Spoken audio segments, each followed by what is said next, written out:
ಬೆಂಗಳೂರಿನ ಅಪಾರ್ಟ್ಮೆಂಟ್ ಒಂದರಲ್ಲಿ ಬಾಲಕಿ ವಿದ್ಯುತ್ ತಂತಿ ತುಳಿದು ಸಾವನ್ನಪ್ಪಿರುವ ಘಟನೆ ನಡೆದಿದೆ. ಇದೀಗ ಅಪಾರ್ಟ್ಮೆಂಟ್ನಲ್ಲಿ ದೊಡ್ಡ ಪ್ರತಿಭಟನೆ ವ್ಯಕ್ತವಾಗಿದೆ.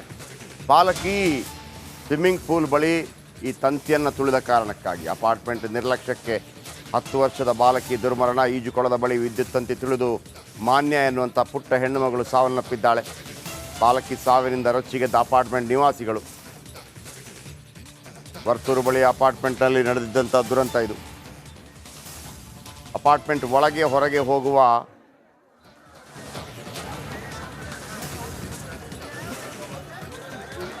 ವರ್ತೂರು ಬಳಿ ಅಪಾರ್ಟ್ಮೆಂಟ್ನಲ್ಲಿ ನಡೆದಿದ್ದಂಥ ದುರಂತ. ಅಪಾರ್ಟ್ಮೆಂಟ್ ಒಳಗೆ ಹೊರಗೆ ಹೋಗುವ ವಾಹನ ತಡೆದು ಆಕ್ರೋಶವನ್ನು ವ್ಯಕ್ತಪಡಿಸ್ತಾ ಇದ್ದಾರೆ. ನೋಡಿ ಎಷ್ಟು ಜನ ಸೇರಿದ್ದಾರೆ ಅಪಾರ್ಟ್ಮೆಂಟ್ನಲ್ಲಿ.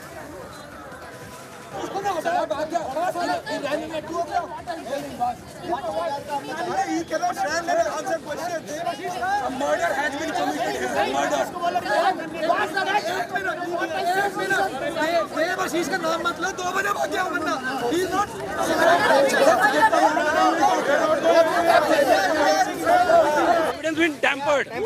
No, we don't know. We don't have any recording. We have no CCTV footages. Why? Right, you have a society, you are managing a society and there is no recording of, no monitoring of your area. Use apartment, there is no CCTV. There is no CCTV. You have an amenity and you have no monitoring of that amenity. How is it possible?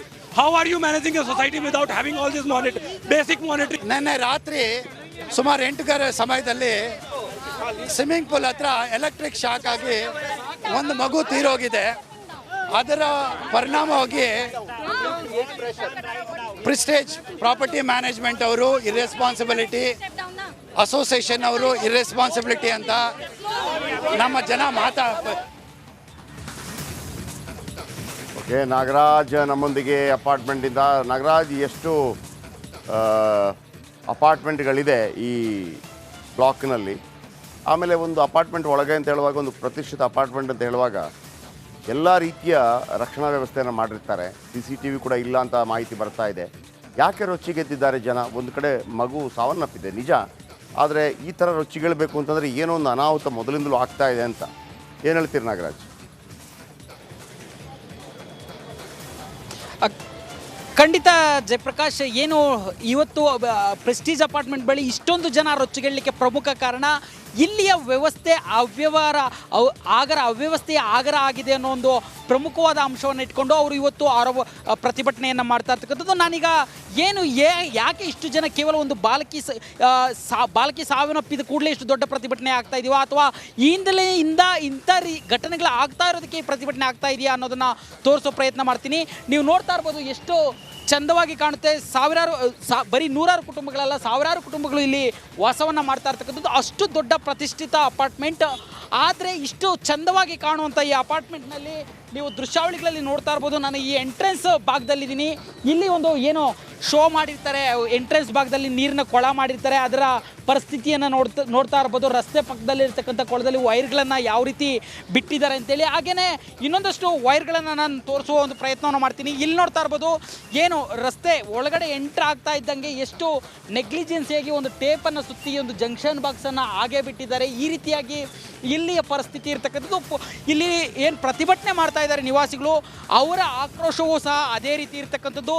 ಇಲ್ಲಿ ನೀವು ನೋಡ್ತಾ ಇರ್ಬೋದು ದೃಶ್ಯಾವಳಿಗಳಲ್ಲಿ ಎಷ್ಟು ಪ್ರಮಾಣದಲ್ಲಿ ಸೇರಿ ಯಾವ ರೀತಿಯಾಗಿ ಈ ಒಂದು ಮಗು ಸಾವನ್ನಪ್ಪಿದೆ. 3 ತಿಂಗಳ ಹಿಂದೆಯಿಂದಲೂ ಸಹ ಈ ರೀತಿಯಾಗಿ ನಾವು ಕಂಪ್ಲೇಂಟನ್ನು ರೈಸ್ ಮಾಡ್ತಾ ಇದ್ರು ಸಹ ಯಾರೊಬ್ಬರು ರೆಸ್ಪಾನ್ಸ್ ಮಾಡ್ತಾ ಇಲ್ಲ ಅನ್ನೋ ಆರೋಪವನ್ನು ಮಾಡ್ತಾ ಇರ್ತಕ್ಕಂಥದ್ದು. ಜೊತೆಗೆ ಏನು ನಿನ್ನೆ ಘಟನೆ ಆದಾಗ 7:30-8 ಗಂಟೆ ಸಮಯದಲ್ಲಿ ಅಲ್ಲಿ ಬಾಲಕಿ ಮೃತಪಡ್ತಾಳೆ. ಅಲ್ಲಿ ನಿನ್ನೆವರೆಗೂ CCTV ಇತ್ತು, ಆದರೆ ಈಗ ಏಕಾಏಕಿ CCTV ನಾಪತ್ತೆಯಾಗಿದೆ ಅನ್ನೋ ಒಂದು ಆರೋಪವನ್ನು ಮಾಡ್ತಾ ಇರ್ತಕ್ಕಂಥದ್ದು. ಜೊತೆಗೆ ನಿನ್ನೆ 8 ಗಂಟೆಗೆ ಮಗು ಮೃತಪಟ್ಟಿದೆ. ಆಗ್ಲಿಂದಲೂ ಸಹ ಇಲ್ಲಿ ಮೇಂಟೆನೆನ್ಸ್ ಮಾಡುವಂಥ ಆಡಳಿತ ಮಂಡಳಿಯನ್ನು ಸಂಪರ್ಕಿಸುವ ಪ್ರಯತ್ನವನ್ನು ಮಾಡ್ತಾ ಇದ್ದೀರಿ, ಆದರೆ ಇಷ್ಟೊತ್ತಾದರೂ ಯಾರೊಬ್ಬರು ಸಹ ಇಲ್ಲಿಗೆ ಬಂದಿಲ್ಲ ಅಂತಂತೇಳಿ ಆರೋಪವನ್ನು ಮಾಡ್ತಾ ಇರ್ತಕ್ಕಂಥದ್ದು. ಜೊತೆಗೆ ಇಲ್ಲಿ ಏನು ಅಪಾರ್ಟ್ಮೆಂಟ್ ಅಸೋಸಿಯೇಷನ್ ಇದೆ, ಅವರು ಸಂಪೂರ್ಣವಾಗಿ ವಿಫಲರಾಗಿದ್ದಾರೆ ಇಲ್ಲಿಯ ಆಡಳಿತ ಮಂಡಳಿಯನ್ನು ಇಲ್ಲಿಗೆ ಕರೆಸಲಿಕ್ಕೆ ಅಂತೇಳಿ ಅವ್ರಿಗೆ ತರಾಟೆಗೆ ತೆಗೆದುಕೊಂಡಿರ್ತಕ್ಕಂಥದ್ದು ಇಲ್ಲಿಯ ನಿವಾಸಿಗಳು ನೀವು ನೋಡ್ಬೋದು. ಜೊತೆಗೆ ಸಾಕಷ್ಟು ಕಡೆ ವೈರ್ಗಳ ಪರಿಸ್ಥಿತಿ ಇದೇ ರೀತಿಯಾಗಿರ್ತಕ್ಕಂಥದ್ದು. ಈ ಎಂಟ್ರೆನ್ಸಲ್ಲಿರ್ತಕ್ಕಂಥ ಈ ಪರಿಸ್ಥಿತಿಗಳು, ಈ ರೀತಿಯಾದಂಥ ವ್ಯವಸ್ಥೆಗಳು ನೋಡ್ತಾ ಇದ್ದರೆ ಖಂಡಿತವಾಗ್ಲೂ ಈ ಅಪಾರ್ಟ್ಮೆಂಟ್ನಲ್ಲಿ ಎಲ್ಲವೂ ಸರಿ ಇಲ್ಲ ಅನ್ನೋದನ್ನು ಭಾಳ ಸ್ಪಷ್ಟವಾಗಿ ಹೇಳ್ತಾ ಇರ್ತಕ್ಕಂಥದ್ದು. ಈ ನಿಟ್ಟಿನಲ್ಲೇ ಇವತ್ತು ಇಷ್ಟು ದೊಡ್ಡ ಮಟ್ಟದ ಪ್ರತಿಭಟನೆ ಇಲ್ಲಿ ಆಗ್ತಾ ಇರ್ತಕ್ಕಂಥದ್ದು ಜಯಪ್ರಕಾಶ್. Thank you. ನಿಮ್ಮೆಲ್ಲ ಮಾಹಿತಿಗಾಗಿ ಇಷ್ಟೆಲ್ಲ ದುಡ್ಡು ಕೊಟ್ಟು ಕೋಟ್ಯಾಂತರ ರೂಪಾಯಿ ದುಡ್ಡು ಕೊಟ್ಟು ಅಪಾರ್ಟ್ಮೆಂಟ್ ಪಡ್ಕೋತಾರೆ. ಅಲ್ಲಿರುವಂಥ ರಕ್ಷಣಾ ವ್ಯವಸ್ಥೆಗಳು ಯಾವ ರೀತಿ ಇದೆ ನೋಡಿ.